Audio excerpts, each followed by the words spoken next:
राष्ट्रीय महिला आयोग ने मासिक धर्म से जुड़ी कई तरह की सामाजिक मिथ्यों को तोड़ने और जागरूकता पैदा करने के मकसद से आज विश्व मासिक धर्म स्वच्छता दिवस मनाया। आयोग ने गैर सरकारी संगठन सी विंग्स के साथ मिलकर इस कार्यक्रम को आयोजित किया। वहीं इस कार्यक्रम में राष्ट्रीय महिला आयोग की अध्यक्ष रेखा शर्मा, IRS मीनाक्षी शर्मा, सी विंग्स के फाउंडर मोहित भारद्वाज और ग्रेसिया फाउंडेशन रैना के को-फाउंडर प्रियंका रैना समेत कई क्षेत्र के संबंधित कई विशेषज्ञ मौजूद रहे। वहीं इस क्षेत्र से जुड़े कई लोगों को सम्मानित भी किया गया। वहीं कार्यक्रम में मुख्य अतिथि के रूप में मौजूदा NCW की चेयरपर्सन रेखा शर्मा से डेली 24 भारत ने खास बातचीत की। मेंटल हाइजीन डे के मौके पर NCW की तरफ से आज एक कार्यक्रम का आयोजन किया गया, जिसमें लोगों को अवेयरनेस किया जा रहा है। हमारे साथ बातचीत करने के लिए NCW की चेयरपर्सन रेखा मैम, जिस तरीके से आज आप लोगों ने अवेयर किया है महिलाओं को लेकर, क्या कुछ कहना चाहिए इस प्रोग्राम के? देखिए, 2024 में है हम लोग और आज भी हमको मेंस्ट्रुअल हाइजीन के ऊपर अवेयरनेस करने की जरूरत है। यही शो करता है कि ये कितना इम्पोर्टेंट डे है, क्योंकि आज जब हम बात कर रहे हैं शहर में, तो हमें पूरी नॉलेज है कि मेंस्ट्रुअल हाइजीन क्या होता है, महिलाओं को क्या यूज करना चाहिए, क्यों होता है, हमें अपनी बॉडी के बारे में मालूम है। लेकिन आज भी जो गांव में रहती है महिलाएं और आदमी, जो भी पुरुष रहते हैं, उनको इस बारे में नहीं पता और महिलाओं को कहीं ना कहीं सहना पड़ता है। जो हमारे समाज की एक अनदेखी व्यवस्था है कि मेंस्ट्रुएशन जो है वो जैसे कोई बीमारी है, इस तरह से ट्रीट किया जाता है। तो मुझे लगता है इसकी अवेयरनेस की बहुत ज़रूरत है। हाइजीनिक चीज़ें यूज करें मेंस्ट्रुएशन में, बहुत सारी चीज़ें हैं, पैड्स हैं, टैम्पून्स हैं, और क्यों होता है, इसमें क्या प्रॉब्लम हो सकती है, क्यों नहीं होता, तो उसमें कैसे डॉक्टर्स के पास जाना है, ये। और छोटी बच्चियां स्पेशली जो फर्स्ट टाइम मेंस्ट्रुएट करती है, उससे पहले उनको बताना कि आपकी बॉडी में क्या चेंजेस हैं, और घर वालों को भी पता होना। ये बहुत अवेयरनेस की बहुत बड़ी ज़रूरत है। और मुझे लगता है वर्ल्ड मेंस्ट्रुअल हाइजीन जो डे है, इसको ना केवल भारत में, वर्ल्ड वाइड सेलिब्रेट किया जा रहा है। और हमें इस चीज को गांव तक लेके जाना है, हर घर में पहुंचाना है।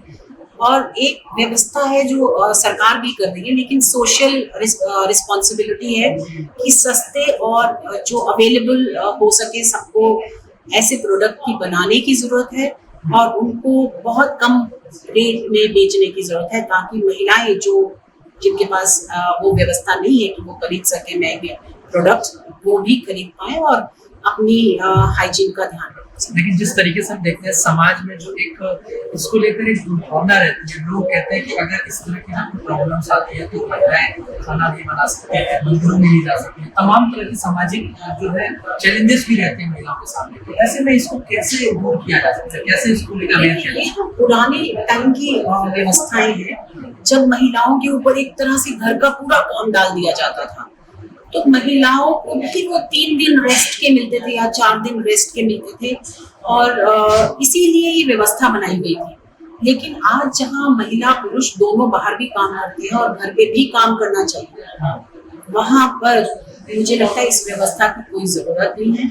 और ये छूना या प्लांट को छूना या नहीं छूना, या किसी चीज को खाने को नहीं छूना, मंदिर में नहीं जाना, मुझे लगता है ये सारी चीजें निकाल देनी चाहिए। क्योंकि भगवान, अगर हम मानते हैं कि हम भगवान के बनाए हुए हैं, तो ये चीज भी भगवान की बनाई हुई है, और ये कोई गंदी चीज नहीं है। इससे एक बच्चा पैदा होता है। आप सोच सकते हैं कि वो चीज जो हमें एक बच्चा दे सकती है, वो गंदी नहीं हो सकती। तो ये जो मेंटल ब्लॉक है लोगों के दिमाग में, वो मेंटल ब्लॉक को हटाने की जरूरत है। तो आगे आप लोगों ने जो आज ये प्रोग्राम किया है, इसके जरिए आप लोग कैसे और बड़े स्तर पे गांव तक, शहरों में, या देखिए हम छोटे छोटे जगहों पर कैसे इसको करेंगे? हम लोग और भी एक ऑर्गेनाइजेशन है जिसके साथ सभी राज्यों में, काफी सारे राज्यों में गांव तक पहुंचने की कोशिश कर रहे हैं, और बहुत सारी NGOs हैं जो इसमें काम कर रहे हैं, जिनको हम इनडायरेक्टली हेल्प करते हैं, चाहे फंडिंग हो या उनके साथ रिसोर्स पर्सन हो। तो हम खुद नहीं पहुंच सकते जहाँ पर, हम उन NGOs के थ्रू पहुँचते हैं। आखिरी सवाल है, जिस तरीके से महिलाओं की बात करें, हमारे देश में आधी हिस्सेदारी महिलाओं की है, और तो महिलाओं की अगर सुरक्षा को लेकर देख लिया, तमाम ऐसी चीजें हैं, तो अब महिलाओं के लिए आपका क्या संदेश है? कैसे वो अपने आप को सशक्त बना सकती हैं, किस तरह से मजबूत हो सकती हैं, या कैसे अपना कंट्रीब्यूशन इस देश में? देखिए, महिलाएं सशक्त हैं, मुझे लगता है पुरुषों को समझने की जरूरत है कि सशक्त है महिलाएं, और उनको खुद भी समझने की जरूरत है। महिलाएं सशक्त और कैसे बनाई जा सकती हैं नहीं बताऊंगी, क्योंकि मैं खुद ही कह रही हूँ कि सशक्त हैं, लेकिन उनको आज जरूरत है कि अपना डिसीजन खुद लें। बहुत हमारे समाज में है कि उनके बिहाफ पे लोग डिसीजन लेते हैं, चाहे पिता, पति, पुत्र, ये कहा जाता है हमारी सोसाइटी में। आज वो उससे हटकर एक इंडिविजुअल की तरह उनको अपने डिसीजन खुद लेने हैं, तभी मुझे लगता है समाज भी सोच पाएगा कि वो सशक्त हैं और वो खुद भी जानता है। तो वहीं कार्यक्रम में मौजूद ग्रेसिया फाउंडेशन की को-फाउंडर प्रियंका रैना से भी डेली 24 भारत ने खास बातचीत की।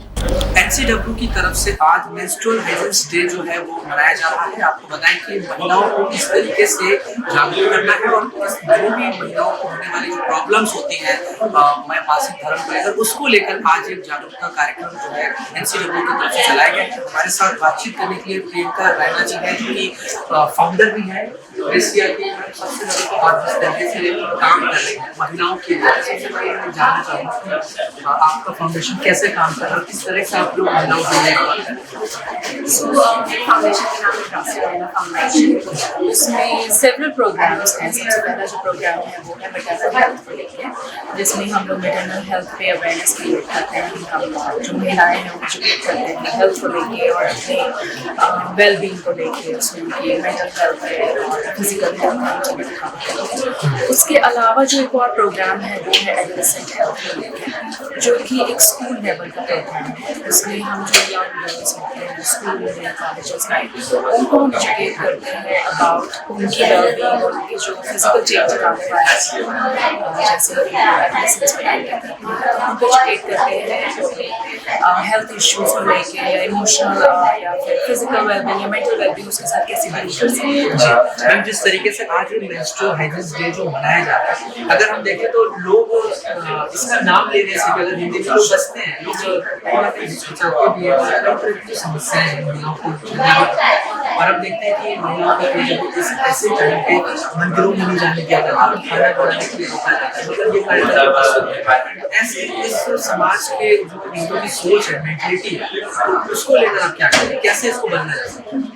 मुझे लगता है काफ़ी पिछले 10 सालों में बहुत प्रोग्रेस हुई है इंडिया में। बहुत सारे इनिशिएटिव्स हुए हैं गवर्नमेंट की तरफ से, NGOs की तरफ से, जहाँ पे हम सबसे पहला स्टेप है अवेयरनेस। और मुझे लगता है सबसे पहले घर से शुरुआत होती है।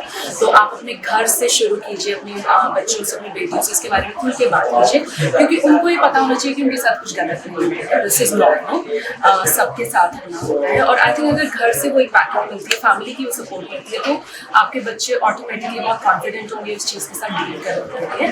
क्योंकि फिजिकली तो चेंजेस आ ही रहे हैं, बट ऑन टॉप अगर उनको ऐसा लगता है कि कुछ गड़बड़ है या छुपाना है, इसके बारे में बात नहीं करनी है, वो मेंटली भी बहुत ही स्ट्रेसफुल हो जाता है।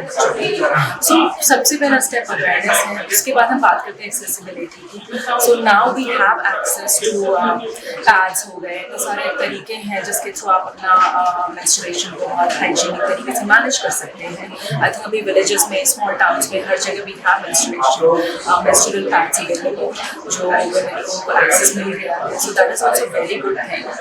थर्डली आई थिंक अफोर्डेबिलिटी की अगर बात करें, बहुत सारे ऐसे एरियाज हैं जहाँ लोग अफोर्ड नहीं कर पाते, तो उसके लिए भी अब इनिशिएटिव्स हैं।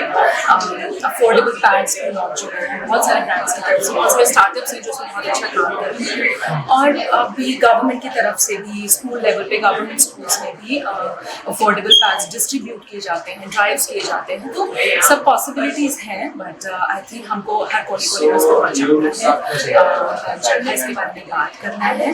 और जितना हमने सक्सेसफुली इसको डील कर लिया है अगले कुछ सालों में, बहुत अच्छी प्रोग्रेस हो जाएगी।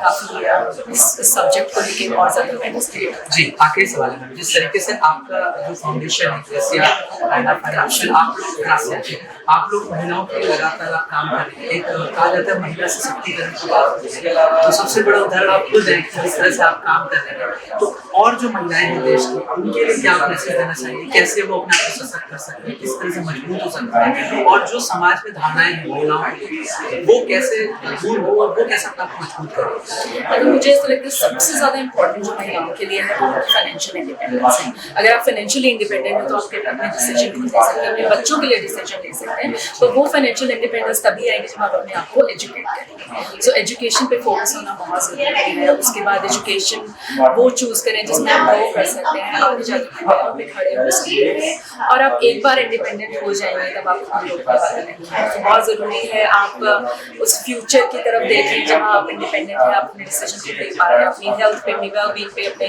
करियर पे फोकस कर पा रहे हैं। वो बहुत जरूरी है। यंग गर्ल्स में यही बोलती हूँ, अभी से सोच के चलो आपके क्या करियर ऑप्शंस हैं। आपको अपने आप को फाइनेंशियली इंडिपेंडेंट करना है, क्योंकि ऐसे बहुत सारे केसेस आते हैं जहाँ पे महिलाएं खुश नहीं है या कोई प्रॉब्लम है फैमिली में, या डोमेस्टिक वायलेंस के केसेस हैं और बहुत सारे इश्यूज जो फेस कर रहे हैं, बट वो डिसीजन इसलिए नहीं ले पाते क्योंकि वो फाइनेंशियली इंडिपेंडेंट है। सो फाइनेंशियली इंडिपेंडेंट होना बहुत बहुत जरूरी है और उसकी शुरुआत बहुत जल्दी होती है। शुरुआत बहुत यंग एज से होती है। थ्रू एजुकेशन आप स्किल सीखिए, आप कोई ना कोई ऐसी लाइन पकड़िए जिसके थ्रू आप आगे जाकर सक्सेसफुल हो सकते हैं।